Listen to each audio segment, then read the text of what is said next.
శ్రీ సత్యసాయి జిల్లా ధర్మవరం నియోజకవర్గ వ్యాప్తంగా స్థానిక ఎమ్మెల్యే కేతిరెడ్డి తన అనుచరులు అవినీతి అక్రమాలు చేస్తున్న వారికి పోలీస్ అధికారులు వారికి స్థానికూలంగా వ్యవహరిస్తున్నారని మాజీ శాసనసభ్యులు గోనుగుంట్ల సూర్యనారాయణ అలియాస్ వరదాపురం సూరి ఎస్పీ మాధవరెడ్డికి వినతిపత్రం అందజేయడం జరిగింది।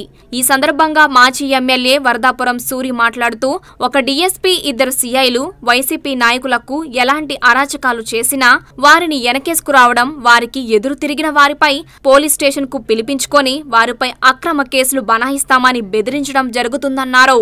అదేవిధంగా ఒక డీఎస్పీ ఇద్దరు సీఐలు స్థానిక వైసీపీ ఎమ్మెల్యే కేతిరెడ్డి వెంకటరామిరెడ్డికి తొత్తులుగా వ్యవహరిస్తున్నారని పోలీస్ అధికారులపై మండిపడ్డారు।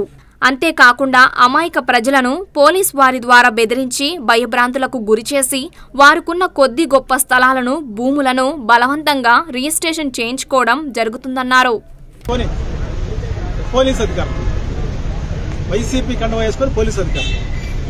ప్రభుత్వం ఏం చేసినా కూడా మేము ఊరికే ఉండాలా, వాళ్ళు ఎవరిని కొట్టినా ఎవరితో దౌర్జన్యం చేసి ఆస్తులు రాయించుకున్నా ఎవరిని ఏం చేసినా ఊరికే ఉండాలా ఈ పోలీసు వారు వస్తారు।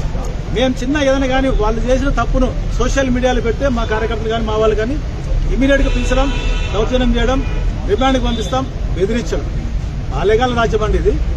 సుప్రీంకోర్టు గైడ్ లైన్స్ ఉంది, గైడ్ లైన్స్ ప్రకారం ఎవరికైనా వాక్ స్వాతంత్రం ఉంది, ఎవరైనా చెప్పొచ్చు।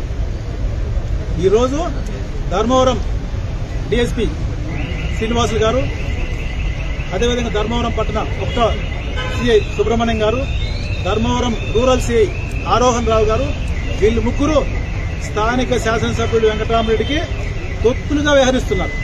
పోలీస్ తొత్తులుగా వీళ్ళ ద్వారా ఎంతో మందిని పట్టుకొచ్చి వాళ్ళ భూములు కూడా వీళ్ళే దగ్గరుండి రిజిస్టర్ చేసిన పరిస్థితి, అవన్నీ కూడా 3 నెలల తర్వాత బయటకు వస్తాయి। ఎన్నికల కమిషన్ ఏమైనా ఫిర్యాదు చేశారా? ఫస్ట్ ఎస్పీ గారికి ఇవ్వాలి, డీఐజీ గారికి ఇవ్వాలి అని ప్రాసెస్ ప్రకారం పోతున్నాం। ఈ రోజు మొదటగా ఎస్పీ గారికి ఇస్తున్నాం। దాంతోపాటే ఎవరైతే ఈ డీఎస్పీ గారు ధర్మవరం వచ్చారో ఆ డీఎస్పీ గారిని ఒక త్రిపుల్ మర్డర్ ముద్దాయి ధర్మవరానికి రికమెండ్ చేసి సజ్జల గారి దగ్గర తీసుకొచ్చారు। ఒక త్రిపుల్ మర్డర్ ముద్దాయి, ఆ త్రిపుల్ మర్డర్ ముద్దాయి ఈరోజు జిల్లా వ్యాప్తంగా ధర్మవరం నియోజకవర్గ వ్యాప్తంగా విచ్చలవిడిగా రైస్ తోలడం, విచ్చలవిడిగా లిక్కర్ అమ్మడం, విచ్చలవిడిగా గంజాయి అమ్మడం, విచ్చలవిడిగా గుట్కా అమ్మడం, దానికి డీఎస్పీ గారు సీఐలు ఒత్తాస పలుకుతున్నారు। అవన్నీ కూడా తొందరలోనే విత్ ఎవిడెన్స్ తప్పకుండా కోర్టుకు పెడతాం, ప్రెస్కి కాదు, విత్ ఎవిడెన్స్ ఇవన్నీ కూడా మన దగ్గర ఉన్నాయి। తొందరలోనే తప్పకుండా కోర్టుకు పెట్టి ఎక్కడెక్కడ ఏమేమి లారీలు వీళ్ళు వదిలిపెట్టారు, ఏమేమి చేశారు, ఏమి ఏంటి అనేది ఎమ్మెల్యే గారి సహకారంతో ఎమ్మెల్యే గారి ఆధ్వర్యంలో ఇవన్నీ కూడా జరుగుతూ ఉన్నాయి। ఒక త్రిపుల్ మర్డర్ ముద్దాయి రికమెండేషన్తో అక్కడ డీఎస్పీగా వచ్చారు। ఆ ముద్దాయి ఏం చేసినా విచ్చలవిడి అయిపోయింది ధర్మవరాన్ని, విచ్చలవిడి।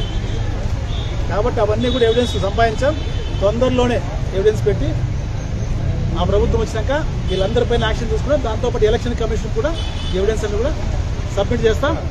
ఇప్పటికైనా అధికారులు మీరు ఎక్కడైనా ఉద్యోగమే కాబట్టి ప్రజలకు మంచి చేసేది నేర్చుకోవడం, అంతేగాని దౌర్జన్యం చేయడం, నేను మర్డర్ కేసులు విడిపిస్తా అనడం, ఎమ్మెల్యే చెప్తున్నాడు 200 మంది పార్టీలో చేరండి, 300 మంది వైసీపీ పార్టీలో చేరండి, ఏందా ఇది? అతనికి ఎవరికి ఇష్టమైతే వాళ్ళు చేరతారు, అంతేగాని ఏం రౌడీజమా, రౌడీ మామల। కాబట్టి దీని అన్నింటిపైన కూడా ఎస్పీ గారికి ఈరోజు కంప్లైంట్ ఇస్తున్నాం। దాంతోపాటు తొందరలో డీఐజీ గారికి, డీజీ గారికి కూడా కంప్లైంట్ ఇచ్చి రాష్ట్ర ఎన్నికల కమిషన్కు, కేంద్ర ఎన్నికల కమిషన్ కూడా వీళ్ళు చేసిన తప్పులు, వీళ్ళు ఒత్తాసుగా పలుకుతున్న అధికార పార్టీకి ఒత్తాసుగా పలుకుతున్న అవన్నీ కూడా తప్పకుండా సబ్మిట్ చేస్తాం। సబ్మిట్ చేసి దానిపైన అవసరమైతే హైకోర్టు కూడా వెళ్తాం, సుప్రీంకోర్టు కూడా వెళ్తాం।